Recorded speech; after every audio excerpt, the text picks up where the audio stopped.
Hoje vou falar sobre 12 problemas financeiros psicológicos que são a principal causa de muitas das dificuldades financeiras que você está enfrentando hoje. A coisa mais perigosa sobre esses problemas é que você provavelmente nem está ciente de que eles existem. Eles geralmente têm origem na sua infância e estão escondidos em sua mente subconsciente. Talvez você assista vídeos de finanças, leia livros sobre esse assunto e faça tudo o que pode para ganhar mais, economizar mais e gastar menos, mas, de alguma forma, tudo o que você faz parece não ser o suficiente. Se o que acabei de descrever parece familiar, então você precisa saber de uma coisa: a culpa não é sua. Você não é burro, preguiçoso ou louco. Você está agindo exatamente como deveria. Seu comportamento vem de experiências emocionais que estão fora do seu controle, e hoje vamos falar sobre elas resumindo um livro chamado A Mente Acima do Dinheiro, escrito pelos psicólogos financeiros Ted e Brad Klontz. Segundo os autores, existem 12 transtornos financeiros que afetam nossa relação com o dinheiro. Se não estivermos cientes deles, teremos dificuldades financeiras, não importa quanto conhecimento ou informações tenhamos sobre finanças. 1. Facilitação financeira. Facilitação financeira é a necessidade de dar dinheiro ou presentes para outras pessoas. A pessoa pode sentir que amor e dinheiro são indistinguíveis e que os outros se sentirão amados e os amarão mais se lhes derem algo. Essas pessoas geralmente têm dificuldades de dizer não e sacrificam seu bem-estar financeiro para ajudar os outros. É comum que pais e mães sejam facilitadores financeiros, sustentando seus filhos mesmo quando já são adultos capazes que poderiam sustentar a si mesmos. Mesmo que o facilitador esteja tentando melhorar a situação, geralmente a piora, criando dependência, baixa autoestima e falta de autonomia. 2. Infidelidade financeira. Pessoas com esse transtorno evitam falar sobre dinheiro com seus parceiros e escondem deles o quanto realmente ganham ou gastam. Mentem sobre o preço das coisas que compram, fazem empréstimos ou investimentos arriscados sem avisar seus parceiros. A infidelidade financeira também pode acontecer entre outras pessoas, como pais e filhos, sócios ou colegas de trabalho. A esposa de Steve não queria que o casal tivesse cartões de crédito, pois gostava de gastar apenas o dinheiro que tinham. Então, Steve conseguiu cartões de crédito usando o endereço de seu amigo. Assim, sua esposa não teria acesso às suas faturas. Nem preciso dizer que o relacionamento deles ficou destruído quando sua esposa descobriu seu segredo. 3. Incesto financeiro. O incesto financeiro consiste em usar o dinheiro para humilhar ou manipular crianças e persuadi-las a fazer a necessidade de um adulto. Por exemplo, pedir a uma criança que minta sobre dinheiro ou sobre o preço de uma compra, ou usar uma criança para manipular financeiramente outro adulto. Também é incesto financeiro quando os pais tentam tomar decisões pelos filhos usando o dinheiro como instrumento de manipulação. A mãe de Kristen comprou um cavalo para ela quando ela era criança. Seu pai não concordava com a compra, então sua mãe a fez prometer que nunca contaria a ninguém. Kristen teve que manter esse segredo por anos, até que um dia, distraída, ela se levantou depois do jantar e disse: "Com licença, preciso ir alimentar meu cavalo." Seu pai perguntou imediatamente: "Que cavalo?" Esse segredo que Kristen não deveria nem mesmo ter sido obrigada a manter criou muita tensão entre os pais dela, e sua mãe nunca a perdoou por contar a verdade ao pai. 4. Dependência financeira. É quando a pessoa depende de outras para sustentá-la ou para lidar com dinheiro para ela, mesmo que sejam adultos capazes que possam trabalhar e ganhar seu próprio dinheiro. Há algum tempo, era comum que algumas mulheres fossem dependentes dos maridos, a ponto de não terem nem mesmo acesso à situação financeira da família, mesmo que, em muitos casos, isso ocorresse mais por motivos sociais. Hoje, alguns adultos dependem de seus pais durante os primeiros anos da vida adulta, mesmo depois de terem empregos, famílias e terem condições de trabalhar para se sustentar. Quando Molly tentou encontrar um emprego durante a faculdade, seu pai lhe disse que nenhuma mulher daquela família jamais teria que trabalhar por dinheiro. O pai de Molly fazia tudo por ela, a ponto de ela não saber fazer coisas simples, como consultar um saldo ou fazer um depósito. Ela aprendeu que, para serem amadas, as mulheres precisavam ser apoiadas financeiramente. Quando ela se casou, exigia do marido que provasse seu amor fornecendo-lhe muito dinheiro e comprando as coisas que ela desejava. Não importa o quanto ele dava a ela queria sempre mais. Ela nunca se sentia amada o suficiente e eles brigavam por causa de dinheiro o tempo todo. Número 5. Viciados em trabalho. Pessoas viciadas em trabalho, workaholics em inglês, ignoram todos os outros aspectos de suas vidas. Eles não conseguem relaxar ou dormir, eles não podem sair de férias com a família, ou, se saírem, trabalharão durante a viagem toda de qualquer maneira. Esse transtorno geralmente é baseado na crença de que mais dinheiro vai te fazer mais feliz, ou que você não terá valor se não estiver trabalhando duro e ganhando muito. Pode levar à exaustão, irritabilidade, baixa autoestima, ansiedade e depressão. O pai de Leslie muitas vezes largava o emprego dizendo que precisava descansar, fazendo com que sua família passasse por períodos financeiros difíceis. Determinada a ser diferente, ela tinha 3 empregos e trabalhava 60 horas por semana. Ela não tinha amigos, hobbies ou lazer. Estava disposta a fazer quase qualquer coisa para se encaixar em sua própria ideia de o que era uma pessoa de sucesso. Ela estava infeliz e doente, mas não dava outra opção para si mesma. 6. Excesso de gastos. As pessoas com esse transtorno tentam se sentir seguras, confortáveis e realizadas gastando mais consigo mesmas e com os outros. Eles têm a sensação de que, se não gastarem esse dinheiro, algo ruim vai acontecer. Por exemplo, se ele não comprar um terno novo, não conseguirá um emprego, mesmo que o terno que ele tem esteja servido bem e em bom estado. Geralmente, as pessoas com esse transtorno estão nadando em uma piscina de dívidas.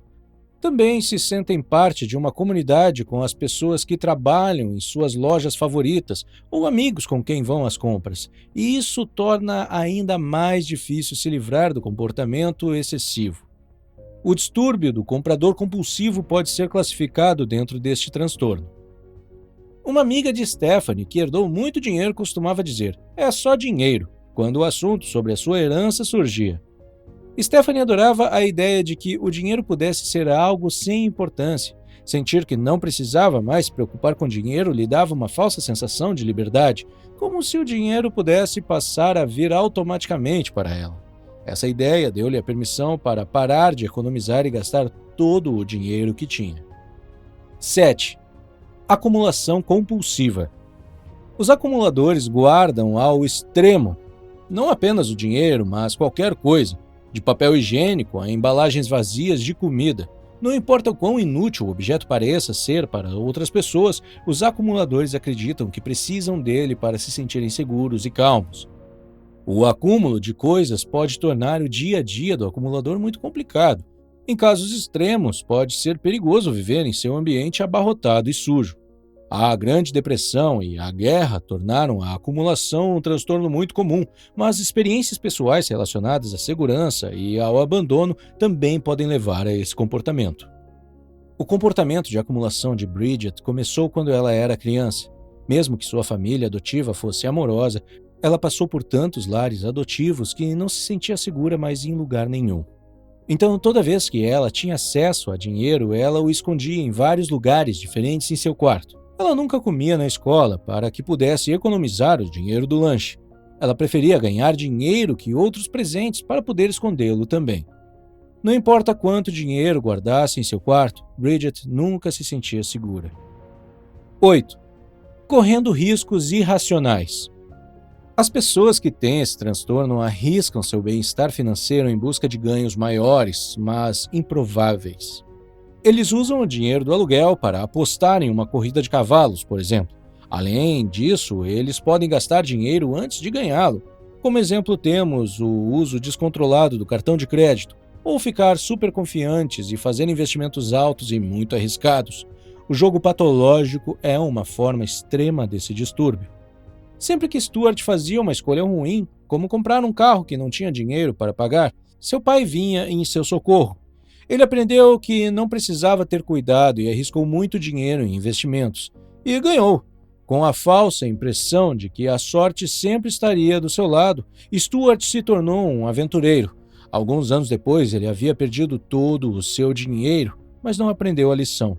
Pode apostar que teremos tudo de volta, ele dizia à sua esposa. Seu comportamento excessivamente confiante o levou a perder tudo o que tinha, incluindo seu casamento. 9. Excessiva aversão ao risco. As pessoas que têm esse distúrbio querem ficar seguras o tempo todo. São incapazes de arriscar qualquer valor, por menor que seja, e a ideia de perder até mesmo a menor quantia de dinheiro os deixa ansiosos. Muitas pessoas querem começar suas próprias empresas e têm ideias incríveis, mas têm tanto medo de perder dinheiro que acabam não colocando seus planos em prática, mesmo quando têm dinheiro suficiente para investir ou quando o orçamento necessário é muito baixo. Continuam sendo infelizes em empregos de que não gostam porque têm muito medo de arriscar. Sammy tinha tanto medo de ser processada que sua empresa cobrava muito menos do que deveria por seus serviços. Ela justificava o baixo preço de seus serviços, dizendo que se o serviço fosse barato, os clientes não estariam esperando alta qualidade, portanto não ficariam desapontados e teriam menos probabilidade de processá-la. 10. Negação financeira. Pessoas com esse transtorno tendem a ignorar o dinheiro completamente, eles não verificam suas contas bancárias, não sabem quanto ganham ou gastam. Não falam sobre dinheiro com seus parceiros ou amigos. Ao ignorar o dinheiro, eles o transformam em um problema maior até que ele domine suas vidas. Ao tentar diminuir a tensão, acabam tornando-a cada vez maior. A mãe de Allison reclamava de não ter dinheiro suficiente, mas às vezes perdia o controle e comprava muito mais do que precisavam e podiam pagar. O dinheiro sempre era uma fonte de conflito em sua casa, o que deixava Allison confusa. Sua maneira de lidar era fingir que nada estava acontecendo. Durante toda a sua vida, Allison pensou que poderia continuar sem pensar em dinheiro. Ela dizia a si mesma que o dinheiro não era importante e trabalhava apenas para obter exatamente a quantia que precisava, nada mais. Economizar a deixava ansiosa, então ela encontrava uma maneira de gastar todo o dinheiro que ganhava o mais rápido possível. Ela sabia que havia algo muito errado, mas não conseguia identificar o que era. Foi apenas com a ajuda que ela conseguiu superar seus medos, relaxar e aproveitar o que tinha. 11. Rejeição financeira. As pessoas com esse transtorno sentem que não merecem dinheiro ou que ele lhes traz lembranças dolorosas. Eles acreditam que o dinheiro é mau ou que os ricos tiveram que fazer coisas erradas para enriquecer. Algumas das pessoas com esse transtorno cobram muito pouco por seus serviços e acreditam que cobrar mais os transformaria em pessoas gananciosas. Quando o pai de Margaret morreu, ela herdou sua fortuna e sua empresa, que valia milhões. Ela sentia que o dinheiro não era dela. Ela não queria ter nada a ver com ele e continuou vivendo sua vida da forma mais simples que conseguia. Margaret ignorava as ligações de seu advogado, não comparecia às reuniões da empresa e viveu por meses como se aquele dinheiro e aquela empresa não existissem. Ela sentia que desfrutar desse dinheiro era o mesmo que sentir-se feliz com a morte de seu pai. Seus outros parentes não tiveram o mesmo problema e tentaram assumir sua parte da empresa. Foi só então que ela percebeu que tinha que fazer algo a respeito ou perderia tudo. Ela procurou ajuda profissional e, felizmente, conseguiu se recuperar em tempo. 12. Gastando menos. Todos nós temos que gastar menos do que ganhamos, mas gastos insuficientes, como um transtorno, significa que você gasta muito menos do que precisa ou pode e não consegue aproveitar o dinheiro que tem. As pessoas com esse transtorno podem ganhar muito dinheiro, mas ainda vivem em casas quebradas, usam roupas rasgadas e nunca fazem uma viagem de férias, embora pudessem facilmente pagar muitas delas. Elas podem ter medo de deixar outras pessoas saberem quanto dinheiro elas têm ou sentir que não merecem tanto. Gwen cresceu em uma pequena cidade onde todos sabiam que sua família era rica. As pessoas faziam comentários sobre o dinheiro de sua família que pareciam ameaçadores para ela. Como resultado, ela cresceu acreditando que não poderia deixar os outros saberem quanto dinheiro ela tinha. Mesmo que pudesse gastar mais, ela vivia uma vida simples porque acreditava que deixar as pessoas saberem que ela era rica a transformaria em um alvo fácil e as pessoas tirariam tudo que ela tinha. Se isso acontecesse, ela acha que culparia a si mesma por ter permitido que soubessem. Na maioria das vezes, você pode encontrar mais de um distúrbio financeiro na mesma pessoa ou família. Por exemplo, tanto a infidelidade financeira quanto o incesto financeiro estavam presentes na família de Kristen quando sua mãe pediu que ela mentisse sobre seu cavalo. Facilitadores e dependentes também dançam juntos, um levando ao outro. No fim das contas, os distúrbios financeiros acabam afetando a vida da pessoa como um todo. O primeiro passo para se livrar desses padrões destrutivos é estar ciente deles. Os autores dizem que devemos analisar nossa história com o dinheiro desde crianças e descobrir quais são os nossos preceitos financeiros. Em outras palavras, qual é o nosso conjunto de crenças sobre o dinheiro que influencia a forma como lidamos com ele. Não importa se eles são precisos e racionais, eles faziam sentido em seu contexto original e, apesar de não fazer mais sentido, eles ainda têm um forte poder sobre nós. Por exemplo, veja o caso de Leslie. Quando ela era criança, ela costumava receber dinheiro de seu pai todos os meses como uma pequena mesada. Ele dizia a ela para gastar metade e economizar metade, e assim Leslie fazia. Ela depositava metade de seu dinheiro em uma conta bancária todos os meses, até que um dia o caixa do banco lhe disse que não havia nada em sua conta. Ela correu para casa para contar ao pai e perguntar o que poderia ter acontecido, mas o pai apenas riu e disse: "Eu peguei, afinal esse dinheiro sempre foi meu." O que Leslie aprendeu com a sua experiência? Que economizar dinheiro era inútil. Até a idade adulta, ela não economizou um centavo. Gastava tudo o que ganhava o mais rápido possível antes que alguém o tirasse dela. O preceito financeiro de Leslie era: economizar dinheiro não adianta, ou as pessoas podem tirar tudo de você antes que você perceba. Leslie não fez a conexão entre seu comportamento e essa situação até muito mais tarde na vida. Até aquele momento, sentia vergonha de seus hábitos de consumo, achando que era irresponsável e indisciplinada. Aqui estão alguns exemplos de preceitos financeiros. Não há melhor maneira de mostrar apreço e amor do que um presente ou dinheiro. Devemos ajudar e prover financeiramente quem amamos. Seus filhos cuidarão de você mais tarde se você cuidar deles agora. É errado ter muito dinheiro enquanto outras pessoas que eu amo têm muito pouco. Os pobres são mais virtuosos do que os ricos. Ter mais dinheiro vai sempre te fazer mais feliz. Então, pergunte a si mesmo: quais são as coisas que você acredita sobre dinheiro? O que você ouviu e aprendeu desde criança? São crenças racionais e sensatas? Derivam de experiências traumáticas? Como os adultos responsáveis por você lidavam com o dinheiro em sua casa? Como isso afetou a maneira como você lida com o dinheiro agora? Você repete esses padrões ou faz o contrário do que eles faziam? Depois de saber quais são suas ideias equivocadas sobre dinheiro, mantenha o que é positivo nelas e se livre do que não é. Na maioria das vezes, o meio termo pode ser muito positivo.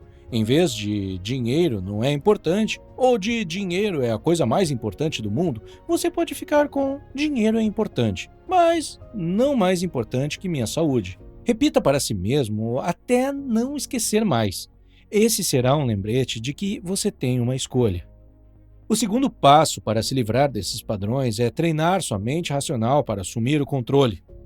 Mesmo que um distúrbio financeiro possa ser extremo em alguns casos, às vezes é sutil e afeta nossas vidas de maneiras não tão óbvias. Inconscientemente, justificamos nossas crenças para nós mesmos de uma maneira que parece sensata, mesmo que não seja. Segundo os autores, isso acontece porque temos duas mentes, a mente animal e a mente racional. A mente animal é a parte de nós que lida com as nossas necessidades e reações mais básicas, aquelas que não precisamos pensar antes de fazer. Comer quando estamos com fome, brigar quando estamos com raiva, fugir e nos esconder quando estamos com medo. Fazemos essas coisas automaticamente. Pense na mente animal como um crocodilo ou um macaco. Agora, a mente racional é a parte de nossas mentes que racionaliza. Este nosso lado consegue analisar as opções e escolher a melhor com base em informações e avaliações precisas. Pense nela como um cientista. Bem, eu tenho uma má notícia e uma boa notícia para você. A má notícia é que quando estamos com medo ou estressados, nossa mente animal assume o controle. Reagimos com medo em vez de lógica. O cientista fica se encolhendo em um canto enquanto observa o crocodilo e o macaco tomarem conta da situação. Então, em vez de pensar bem, você vai às compras, faz apostas, trabalha 60 horas por semana. Você não se pergunta por que está fazendo essas coisas e, mesmo que se pergunte, tenta justificá-las com argumentos que não fazem muito sentido. A mente animal tem boas intenções, está tentando impedir que você se machuque novamente, mas como essas histórias não foram construídas racionalmente, muitas vezes elas acabam te machucando em vez de ajudar. É por isso que, embora saibamos o que temos que fazer, fazer não é tão simples assim. A boa notícia é que você pode treinar sua mente racional para assumir o controle em situações em que sua mente animal normalmente governaria. É isso que os bombeiros fazem, treinam para responder racionalmente a situações imprevisíveis e perigosas. Uma pessoa nunca entraria em um prédio em chamas se permitisse que seus instintos comandassem. É por isso que eles treinam a mente animal para dar espaço à mente racional quando necessário. E você também pode fazer isso. Como? Os autores dizem que há muitas maneiras, mas as duas principais são: 1. Meditação. A prática da meditação ajuda você a ganhar poder sobre seus pensamentos em vez de permitir que eles controlem suas ações. Também ensina sua mente a permanecer calma mesmo quando você está experimentando emoções estressantes, uma habilidade crucial para lidar com o dinheiro de forma racional. 2. Autoconhecimento. Você precisa aprender a reconhecer os sintomas físicos da sua resposta ao estresse. Se você sabe exatamente como se sente antes de perder o controle, pode impedir que isso aconteça. Você reconhece os sinais que suas emoções lhe dão e ativa uma resposta de relaxamento para acalmar sua mente animal e permitir que sua mente racional o conduza. Aqui está um exemplo. Suponha que você foi fazer compras no shopping ontem à noite. Você se sente péssimo agora, então não quer pensar muito sobre isso. Mas, em vez de ignorar o evento e prometer a si mesmo nunca mais cair em tentação, analise o que aconteceu.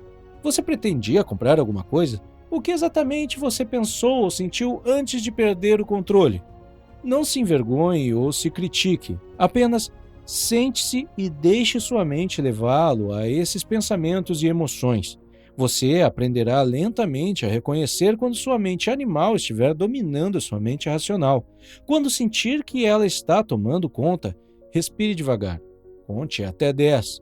Cante mentalmente sua música favorita. Pode acreditar, um breve momento de vazio entre o impulso e a ação é suficiente para permitir que sua mente racional assuma o controle novamente. E aí você pode, por exemplo, negociar consigo mesmo. Quero comprar, mas sei que posso me arrepender depois. Vou esperar e comprar amanhã se ainda quiser. A chave é antecipar as situações, ambientes, pessoas e emoções que geralmente desencadeiam suas reações e estar preparado com todas as ferramentas necessárias para resistir a elas. Passo 3. Enfrente seus medos. Mudar seu comportamento não é fácil. Imagine que você trabalhou 60 horas por semana nos últimos 10 anos e agora precisa tirar férias. É novo e assustador, e sua mente e seu corpo vão jogar sujo para convencê-lo a voltar atrás e retomar seus velhos hábitos. A única maneira de afastar o medo é enfrentá-lo. Se você está preparado, sabe qual é a coisa certa a fazer. Além disso, você não precisa lidar com isso sozinho. Converse com seus amigos, familiares e parceiros. Diga a eles como se sente. Peça ajuda para colocar as coisas de volta no lugar. Se você sentir que perdeu o controle de sua vida financeira, pode ser necessário buscar ajuda profissional. Por último, mas não menos importante, este é um processo lento, por isso é normal cair nos velhos hábitos vez ou outra. Não veja isso como um fracasso, apenas use a situação para aprender. Pergunte a si mesmo o que fez você escorregar. Em seguida, tente pensar nas diferentes maneiras de agir no futuro. O objetivo é sempre o progresso, não a perfeição. Se você gostaria de aprender mais sobre esse assunto, eu recomendo dar uma olhada no livro, porque existem vários exercícios que você pode fazer e que podem te ajudar a entender melhor seus problemas e encontrar soluções. O link do livro está na descrição. Dito isto, este vídeo e livro não substituem o aconselhamento profissional. E isso é tudo sobre distúrbios financeiros. Obrigado por assistir e tenha um ótimo dia!